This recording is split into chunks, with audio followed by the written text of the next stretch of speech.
दिवाळी आली फराळाची तयारी सुरू झाली। नमस्कार, देवश्री किचनमध्ये आपल्या सर्वांचं स्वागत आहे। दिवाळी आली म्हटलं की बायकांची लगबग सुरू होते, पूर्व तयारी सुरू होते आणि त्यात सर्वात महत्त्वाची पूर्व तयारी म्हणजे चकलीची भाजणी। तर खूप आपल्याला टेन्शन असतं की चकली व्यवस्थित होईल की नाही, भाजणी व्यवस्थित होईल की नाही, चकली तेल तर पिणार नाही का, अशी भरपूर आपल्याला प्रश्न पडलेले असतात आणि त्या धाकधुकीमध्ये आपण ही चकलीची भाजणी बनवत असतो। तर त्यामध्ये परफेक्ट डाळीचं प्रमाण, परफेक्ट तांदळाचं प्रमाण किंवा इतर सगळ्या पदार्थांचं परफेक्ट प्रमाण घेतल्यानंतरच आपली परफेक्ट चकली तयार होते, अगदी छान खुसखुशीत होते।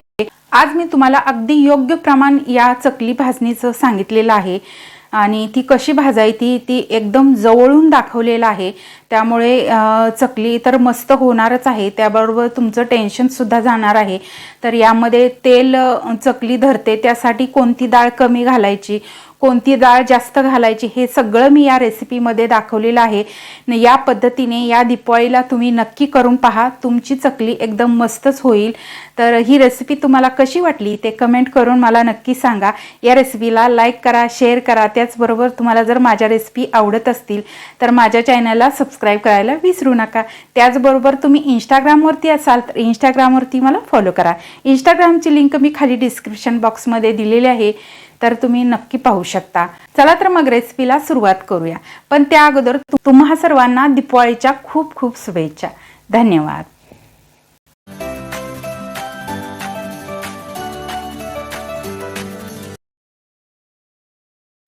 चकलीची भाजणी करण्यासाठी प्रथम मी तुम्हाला वजनी प्रमाण सांगेन आणि नंतर तुम्हाला मी वाटीचं प्रमाण सुद्धा सांगणार आहे। तर इथे मी 1 किलो रेशनचे तांदूळ घेतलेले आहेत। तुम्ही चकलीसाठी कोणतेही तांदूळ वापरू शकता, फक्त ते तांदूळ जुने असावेत आणि त्याचा भात चिकट होत नसेल असे तांदूळ आपल्याला वापरायचे आहे। शक्यतो रेशनचे तांदूळ मिळत असतील तुमच्याकडे तर ते वापरा, त्याने चकली खूप मस्त होते, खुसखुशीत आणि कुरकुरीत होते। आणि इथे मी 250 ग्रॅम एवढे पोहे घेतलेले आहेत, 250 ग्रॅम हरभऱ्याची डाळ घेतली आणि 125 ग्रॅम उडदाची डाळ घेतली, 125 ग्रॅम मुगाची डाळ घेतलेली आहे आणि 125 ग्रॅम डाळे घेतलेले आहेत, म्हणजेच फुटाण्याची डाळ घेतलेली आहे। आणि इथे मी 15 ग्रॅम एवढे धणे घेतलेत आणि 10 ग्रॅम जिरे घेतलेले आहेत। तर इथे मी हे तुम्हाला वजनी प्रमाण सांगितलं। काही ठिकाणी यामध्ये साबुदाणा वापरला जातो, ही डाळ वापरत नाहीत, पण आमच्याकडे ज्या पद्धतीने ही भाजणी तयार करतात त्या पद्धतीनेच मी तुम्हाला आज दाखवते आहे। तुम्हाला जर यामध्ये साबुदाणा घालायचा असेल तर 100 ग्रॅम एवढा तुम्ही साबुदाणा यामध्ये घालू शकता। तर इथे या डाळीचं प्रमाण मी समप्रमाण घेतलेलं आहे, फक्त हरभरा डाळ आपल्याला डबल वापरायची आहे। 250 ग्रॅम हरभराची डाळ घेतली, तर 125 ग्रॅम मी उडदाची आणि मुगाची डाळ घेतलेली आहे। तर हे वजनी प्रमाण तुम्हाला समजलंच असेल। तर आता तुम्हाला मी वाटीचं प्रमाण सांगते। तर या वाटीने सगळं मी माप घेतलेलं आहे, किंवा मी तुमच्याकडे अशी घरामध्ये वाटी छोटी मोठी असते, ही वाटी माझी थोडीशी मोठी आहे, पण तुम्हाला जर कमी भाजणी करायची असेल तर छोटी वाटी वापरू शकता आणि जास्त करायची असेल तर अशी मोठी वापरू शकता। ही सगळी भाजणी आपली 2 किलोची तयार होणार आहे, त्यामुळे इथे मी ही मोठे वाटीचा वापर केलेला आहे। तर इथे याच वाटीने मोजून मी 4 वाट्या तांदूळ घेतलेत। तर 1 किलोमध्ये या 4 वाट्या तांदूळ बसलेत आणि 4 वाट्या तांदळासाठी 2 वाट्या मी इथे पोहे वापरते आहे आणि हरभऱ्याची डाळ वापरते आहे आणि त्याचबरोबर अर्धी वाटी उडदाची आणि अर्धी वाटी मुगाची डाळ, त्याचबरोबर अर्धी वाटी डाळे घेतलेले आहेत आणि अगदी छोटी वाटी, म्हणजेच तुम्ही याच्या अर्ध धणे वापरले तरी पाव वाटी धणे वापरले तरीही चालेल आणि धण्याला थोडंसं कमी जिरं वापरायचं आहे। तर हे वाटीचं प्रमाण झालं। आता आपण या 3 डाळी आणि हे तांदूळ स्वच्छ धुवून घेऊया। आता सुरुवातीला आपण हे तांदूळ स्वच्छ 2 ते 3 वेळा पाण्याने धुवून घेऊयात आणि धुतलेले तांदूळ एका चाळणीमध्ये घालून पूर्ण ते निथळून घेऊयात। आणि आता आपल्याला तांदळाप्रमाणेच या तिन्ही डाळी 2 ते 3 वेळा स्वच्छ पाण्याने धुवून घ्यायच्या आहेत आणि नंतर त्या एका चाळणीमध्ये घालून पूर्ण निथळून घ्यायच्या आहेत। आता काय करायचं, या डाळी आणि तांदूळ एका सुती कपड्यावरती टाकून घ्यायच्या आणि त्या छान अशा पसरवून घ्यायच्या आणि त्या वाळवून घ्यायच्या आहेत। या डाळी तुम्ही उन्हामध्ये वाळवू शकता किंवा सावलीमध्ये वाळवू शकता, कुठेही वाळवून घेतल्या तरीही काही हरकत नाही. या चांगल्या अशा पसरवून घ्या आणि या वेगवेगळ्या ठिकाणी अशा पसरवून घ्या, म्हणजे त्यानंतर व्यवस्थित आपल्याला भाजता येतात.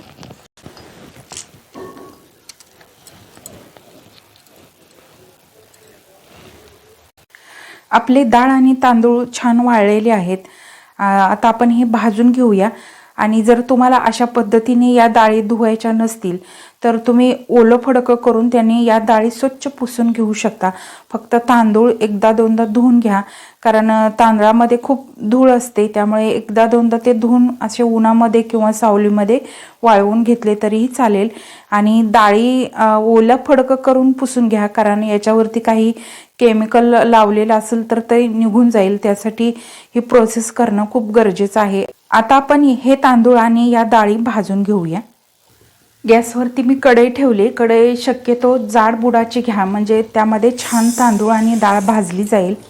तर सुरुवातीला मी तांदूळ भाजून घेते. तर आता आपल्याला ह्याला एकसारखं हलवत हे तांदूळ एक 5 मिनिटे भाजून घ्यायचे आहेत. एक लक्षात ठेवा, या तांदळाला किंवा या डाळीला भाजताना काळे डाग अजिबात पडू देऊ नका, नाहीतर चकलीचा रंग काळपट दिसतो. त्यामुळे एकसारखं हलवत राहायचं आहे आणि हे तांदूळ आणि डाळी भाजून घ्यायचे आहेत. जवळजवळ 5 ते 7 मिनिटे झाली आणि या तांदळाचा रंग बदललेला आहे, तुम्ही पाहू शकताय. अगदी थोडासा असा नॉर्मली गुलाबी रंग या तांदळांना आलेला आहे. आणि आता हे आपले तांदूळ छान भाजलेले आहेत, आपण काढून घेऊया. आता काय करायचं, हे तांदूळ आपण परत या चाळणीमध्येच काढून घेऊया, कारण हे जर गरम गरम तुम्ही ताटामध्ये काढले तर याला परत पाणी सुटेल आणि ओलसरपणा येईल. त्यासाठी असं चाळणीमध्ये काढून घ्यायचं आणि पूर्ण थंड करून घ्यायचं आणि नंतरच आपल्याला हे मिक्स करून घ्यायचं आहे. आता परत यामध्ये आपण डाळ घालूयात आणि तांदळाप्रमाणेच डाळसुद्धा आपण भाजून घेऊया.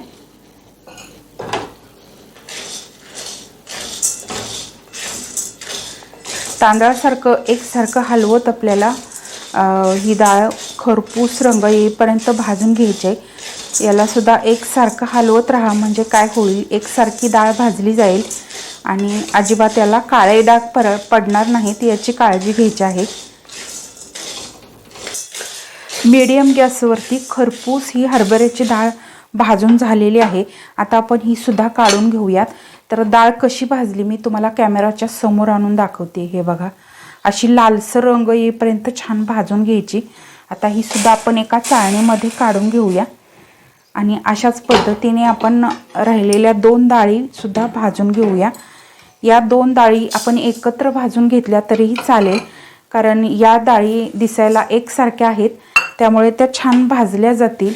आणि जर का तुम्ही हरभऱ्याची डाळ आणि मुगाची डाळ एकत्र केली तर मुगाची डाळच फक्त पटकन भाजली जाते आणि हरभऱ्याची डाळ भाजायला उशीर लागतो. त्यामुळे या 2 डाळी एकत्र भाजल्या तरीही चालेल.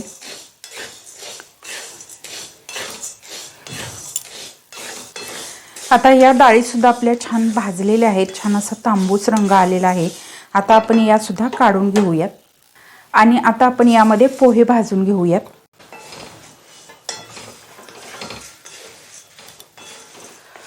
पोहे सुद्धा एक 5 मिनिटे मी छान भाजून घेतले. आता आपण हे काढून घेऊयात. आता आपण यामध्ये डाळे भाजून घेऊया. डाळे हे ऑलरेडी भाजलेलेच असतात, पण थोडेसे एखादा मिनिटभर हे आपल्याला भाजून घ्यायचे आहेत. फक्त गरम करून घेतले तुम्ही तरीही चालेल. डाळे भाजून झाले. आता आपण धणे भाजून घेऊयात. तर धणे सुद्धा खूप भाजायचे नाहीत, फक्त आपल्याला गरम करून घ्यायचे आहेत. त्यामुळे एखादा मिनिटभर तुम्ही हे गरम करून घ्या. थोडेसे धणे गरम झाले की यामध्येच आपण जिरे घालूयात आणि थोडंसं हे हलवून घेऊया. आणि आता आपल्याला गॅस बंद करायचा आहे आणि हे धणे आणि जिरे या कढईमध्येच असे ठेवायचे आहे, म्हणजे ते चांगले गरम होतील. इथे आपले सगळे पदार्थ भाजून झाले आणि थंडही झालेले आहेत. तर आता आपण हे मिक्स करून घेऊयात. तर सुरुवातीला एका मोठ्या ताटामध्ये परातीमध्ये आपण हे तांदूळ घालून घेऊया. त्याच्यावरती डाळ घालून घेऊया, पोहे, डाळे आणि धने जिरे आणि आता आपण हे व्यवस्थित मिक्स करून घेऊया।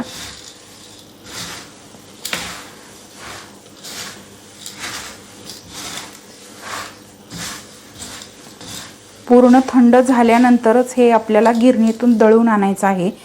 तर गरम आहे तोपर्यंत दळून आणू नका, नाहीतर चकलीला चिकटपणा येणार नाही। ही एक टीप आहे, लक्षात ठेवा। बराच वेळा आपण पाहतो की चकली केल्यानंतर थोड्या वेळानंतर ती मऊ पडते। त्याचं कारण म्हणजे हे भाजणी करणं आहे।